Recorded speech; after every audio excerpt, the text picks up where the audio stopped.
ಶ್ರೀ ಗುರು ಬಸವಲಿಂಗಾಯ ನಮಃ. ಈ ದಿನ ಜಗನ್ಮಾತೆ ಅಕ್ಕಮಹಾದೇವಿ ತಾಯಿಯವರ ಒಂದು ವಚನವನ್ನು ನಾವು ನೋಡೋಣ. ರತ್ನದ ಸಂಕೋಲೆಯಾದಡೆ ತೊಡರಲ್ಲವೇ, ರತ್ನದ ಸಂಕೋಲೆಯಾದಡೆ ತೊಡರಲ್ಲವೇ, ಮುತ್ತಿನ ಬಲೆಯಾದಡೆ ಬಂಧನವಲ್ಲದೆ, ಮುತ್ತಿನ ಬಲೆಯಾದಡೆ ಬಂಧನವಲ್ಲದೆ, ಚಿನ್ನದ ಕತ್ತಿಯಲ್ಲಿ ತಲೆ ಹೊಯ್ದಡೆ ಸಾಯದಿರ್ಪುರೆ, ಚಿನ್ನದ ಕತ್ತಿಯಲ್ಲಿ ತಲೆ ಹೊಯ್ದಡೆ ಸಾಯದಿರ್ಪುಡೆ, ಲೋಕದ ಭಜನೆಯ ಭಕ್ತಿಯಲ್ಲಿ ಸಿಲುಕಿದಡೆ, ಲೋಕದ ಭಜನೆಯ ಭಕ್ತಿಯಲ್ಲಿ ಸಿಲುಕಿದಡೆ, ಜನನ ಮರಣ ಬಿಡುವುದೇ ಚನ್ನಮಲ್ಲಿಕಾರ್ಜುನ, ಜನನ ಮರಣ ಬಿಡುವುದೇ ಚನ್ನಮಲ್ಲಿಕಾರ್ಜುನ. ಇಲ್ಲಿ ಅಕ್ಕಮಹಾದೇವಿ ತಾಯಿಯವರು ಏನು ಹೇಳ್ತಿದ್ದಾರೆ ಅಂದ್ರೆ, ಇಲ್ಲಿ ಹುಟ್ಟಿ ಬಂದ ನಂತರ ಏನು ಈ ಜಗತ್ತಿಗೆ ಈ ಪ್ರಪಂಚಕ್ಕೆ ಏನು ನಾವೆಲ್ಲ ಹುಟ್ಟಿ ಬಂದಿದ್ದೇವಲ್ಲ, ಆದರೆ ಅದು ಮರಣ ಅನ್ನೋದು ಬಿಡೋದಿಲ್ಲ. ಯಾಕಂತ ಕೇಳಿದರೆ, ಹುಟ್ಟು ಐತಿ ಅಂದಾಗ ಅಲ್ಲಿ ಸಾವು ಅನ್ನೋದು ಇದೆ, ಜನ್ಮ ಇದ್ದಾಗ ಅಲ್ಲೇ ಮರಣನೂ ಅದರ ಜೊತೆಯಲ್ಲಿ ಅದು ಇರ್ತೈತಿ. ಅದು ಏನು ಮಾಡಿದರೂ ಅದು ತಪ್ಪೋದಿಲ್ಲ ಅನ್ನೋದನ್ನು ಇಲ್ಲಿ ಹೇಳ್ತಾ ಇದ್ದಾರೆ ಅವರು. ಅದಕ್ಕೆ 2-3 ದೃಷ್ಟಾಂತಗಳನ್ನು ಅವರು ಇಲ್ಲಿ ನಮಗೆ ಕೊಡ್ತಾ ಇದ್ದಾರೆ. ರತ್ನದ ಸಂಕೋಲೆಯಾದಡೆ ತೊಡರಲ್ಲದೆ, ಅಂದರೆ ಇವತ್ತೊಂದು ಸಂಕೋಲೆಯನ್ನು ಏನು ಕೋಳ ಅಂತಾರಲ್ಲ, ಕೈ ಕೋಳ ಕಾಲು ಕೋಳ ಅಂತ, ಹಾಗೆ ಅದು ಕಬ್ಬಿಣದ್ದಲ್ಲ, ಉಕ್ಕಿಂದಲ್ಲ, ಅದರ ರತ್ನದಿಂದ ಮಾಡಿದೆ. ಅದು ಬಂಗಾರದಿಂದ ಮಾಡೇವಿ ಅಂತ ಹೇಳಿದರು. ಅದನ್ನು ಹಾಕ್ಕೊಂಡಾಗ ಅದು ತೊಡಕು, ಆ ಸಂಕೋಲೆ ಏನಿದೆಯಲ್ಲ ಅದು ತೊಡರೇ ಹೊರತು ಚಿನ್ನದ್ದಾತು ಅಂತ ಹೇಳಿ ಅದು ತೊಡರಾಗದೇ ಇರೋದಿಲ್ಲ ಅನ್ನೋದನ್ನು ಇಲ್ಲಿ ಹೇಳ್ತಾರೆ. ಅದೇ ಮುಂದೆ ಏನು ಹೇಳ್ತಾರೆ, ಮುತ್ತಿನ ಬಲೆಯಾದಡೆ ಬಂಧನವಲ್ಲವೇ. ಈಗ ನಾವು ಒಂದು ಪ್ರಾಣಿಗಳನ್ನು ಇಡೋದಕ್ಕೆ ಒಂದು ಬಲೆಯನ್ನು ಹಾಕಿರ್ತಾರೆ, ಒಂದು ಪಂಜರದೊಳಗೆ ಒಂದು ಗಿಳಿಯನ್ನು ಹೇಗೆ ಸಾಕ್ತಾರಲ್ಲ ಆ ರೀತಿ ಅದು ಗಿಳಿಗೆಯ ಪಂಜರ ಬಂಗಾರದ್ದಾದ್ರೇನು ಕಬ್ಬಿಣದ್ದಾದ್ರೇನು ಯಾವುದಾದ್ರೇನು ಅದಕ್ಕೆ ಬಂಧನವೇ ಅದು.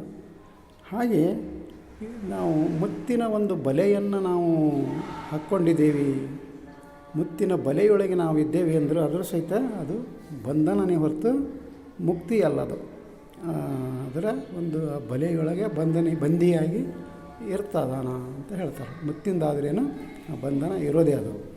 ಹಾಗೆ ಚಿನ್ನದ ಕತ್ತಿಯಲ್ಲಿ ತಲೆ ಹೊಯ್ದಡೆ ಸಾಯದಿರ್ಪುರೆ. ಹಾಗೆ ಒಂದು ಕತ್ತಿಯನ್ನು ನಾವು ಅದು ತಲ್ವಾರ್ ಅಂತಾರೆ, ಕತ್ತಿ ಖಡ್ಗ ಅಂತ ಏನಂತವಲ್ಲ, ಅದು ಬೇರೆ ಒಂದು ಲೋಹದಿಂದ ಮಾಡಿದ್ರೇನೋ ಅಥವಾ ಬಂಗಾರದಿಂದ ಮಾಡಿದರೆ ಏನದು, ಅದು ಕತ್ತಿನೇ ಅದರದ್ದು ಕಡಿಯೋದೇ ಕೆಲಸ ಅದರದ್ದು. ಹಾಗೆ ಇಲ್ಲ, ಚಿನ್ನದ ಕತ್ತಿ ಐತಡಿ ಅಂಥೇಳಿ ಕುತ್ತಿಗೆ ಹಾಕ್ಕೊಂಡ್ರೆ ಕುತ್ತಿಗೆ ಶಿರ ಹೋಗಿ ಅಲ್ಲಿ ಏನಾಗ್ತೈತಿ, ಸಾವು ಬರ್ತೈತಿ.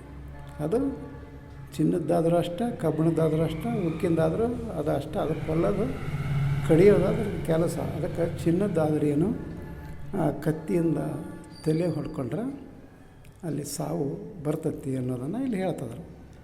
ಹಾಗೆ ಮುಂದೆ ಏನು ಹೇಳ್ತಾರೆ ಅವರಂದ್ರೆ, ಲೋಕದ ಭಜನೆಯ ಭಕ್ತಿಯಲ್ಲಿ ಸಿಲುಕಿದಡೆ. ಅಂದರೆ ಸಾಮಾನ್ಯವಾಗಿ ನಾವು ಯಾವುದೇ ಒಂದು ಪೂಜೆ ಮಾಡಲಿ, ಒಂದು ಭಜನೆ ಮಾಡಲಿ, ಒಂದು ಪ್ರಾರ್ಥನೆ ಮಾಡಲಿ, ಅಲ್ಲಿ ನಮಗೆ ಏನು ನಾವು ಅಲ್ಲಿ ಒಂದು ಬೇಡಿಕೆಯನ್ನು ನಾವು ಇಡ್ತಾ ಇದ್ದರೆ, ನಾವು ದೀರ್ಘಾಯುಷ್ಯಗಳಾಗಬೇಕು, ಆರೋಗ್ಯವಂತರಾಗಬೇಕು, ನಮಗೆ ಸಾವು ಬರಬಾರ್ದು ಅಂತ ಹೇಳಿ ಭಜನೆ ಮಾಡ್ತಿರ್ತಾರೆ ಅವರು. ದೇವರ ಮತ್ತು ಬೇರೆ ಬೇರೆ ಕ್ಷೇತ್ರಗಳಿಗೆ ಹೋಗಿ ಅಲ್ಲಿ ಬೇಡ್ಕೊಳ್ತಿರ್ತಾರೆ, ನನಗೆ ಬೇಗ ಸಾವು ಬರಬಾರ್ದು, ನಾನು ಬೇಗನೆ ಸಾಯಬಾರ್ದು, ಚಿರಂಜೀವಿಯಾಗಿರಬೇಕು ಅಂತ ಹೇಳಿ ಅಲ್ಲಿ ಭಜನೆ ಮಾಡ್ತಾರೆ. ಅದಕ್ಕೆ ಇಲ್ಲಿ ಅಕ್ಕಮಹಾದೇವಿ ತಾಯಿಯವರು ಏನು ಹೇಳ್ತಾರೆ ಅಂದ್ರೆ, ನೀನು ಎಷ್ಟೇ ಭಜನೆ ಮಾಡು, ನೀ ಎಷ್ಟೇ ಧ್ಯಾನ ಮಾಡು, ಎಷ್ಟೇ ಪ್ರಾರ್ಥನೆ ಮಾಡು, ಎಷ್ಟೇ ಪೂಜೆ ಮಾಡು, 1000 ಬಿಲ್ವಾರ್ಚನೆ ಮಾಡಿದ್ರು ಅಷ್ಟೇ, 1,00,000 ಬಿಲ್ವಾರ್ಚನೆ ಮಾಡಿದರೂ ಅಷ್ಟೇ, 1,00,000 ಮಂತ್ರ ಹೇಳಿದರೂ ಅಷ್ಟೇ, ನೀ ಯಾವುದೇ ಮಂತ್ರ ತಂತ್ರ ಏನೇ ಮಾಡಿದರೂ ಸಹಿತಕ್ಕೆ ಜನನ ಮತ್ತು ಮರಣ ಇವೆರಡು ಬಿಡೋದಿಲ್ಲ ನಿನ್ನನ್ನು ಅಂತ ಹೇಳ್ತಾರೆ. ಅದಕ್ಕೋಸ್ಕರ ಇಲ್ಲಿ ಶರಣರ ಒಂದು ಉದ್ದೇಶ ಏನಂತ ಕೇಳಿದಾಗ, ನಾವು ಹುಟ್ಟಿ ಬಂದಿದ್ದೇವೆ ಅಂದಮೇಲೆ ಅದರ ಜೊತೆಯಲ್ಲಿರೋದೇ ಮರಣ, ಅದರ ಮಧ್ಯೆ ಇರೋದು ಒಂದು ಬದುಕು. ಆ ಬದುಕು ಆಯುಷ್ಯ ಎಷ್ಟು ಕೊಟ್ಟಿದ್ದಾನೋ ಅಷ್ಟು ದಿನ ನಾವು ಬದುಕಿ ಮತ್ತೆ ಆ ಸೃಷ್ಟಿಕರ್ತ ಪರಮಾತ್ಮ ಹೋಗಬೇಕೆ ಹೊರತು ಇಲ್ಲಿ ನಾ ಭಜನೆ ಮಾಡಿ, ನಾ ಪೂಜೆ ಮಾಡಿ ಬದುಕ್ತೀನಿ ಅನ್ನೋದು ಅದು ಸಾಧ್ಯವಿಲ್ಲದ ಮಾತು ಅನ್ನುವಂಥ ಒಂದು ಸಂದೇಶವನ್ನು ಇಲ್ಲಿ ಅಕ್ಕ ನಮಗೆ ಕೊಡ್ತಾ ಇದ್ದಾರೆ.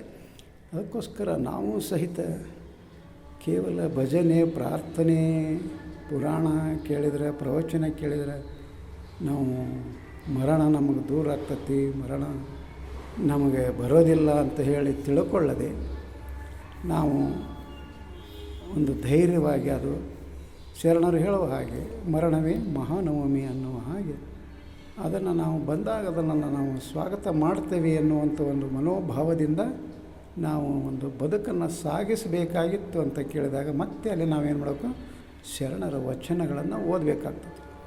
ಆ ವಚನಗಳನ್ನು ಓದಿದಾಗ ಅದಕ್ಕೆ ಬಾರದು ಬಪ್ಪದು ತಪ್ಪದು, ನಾಳೆ ಬಪ್ಪದು ನಮಗಿಂದೇ ಬರಲಿ ಅಂತ ಹೇಳುವ ಹಾಗೆ ಅಲ್ಲಿ ಯಾವುದೇ ಬಂದರೂ ಸಹಿತ ಅದು ಬರಲಿ ಅನ್ನುವಂಥ ಒಂದು ಧೈರ್ಯ, ಸ್ಥೈರ್ಯ ನಮಗೆ ಬರಬೇಕಾಗಿತ್ತಂದ್ರೆ ಶರಣರ ವಚನಗಳನ್ನು ಓದಬೇಕಾಗ್ತದೆ.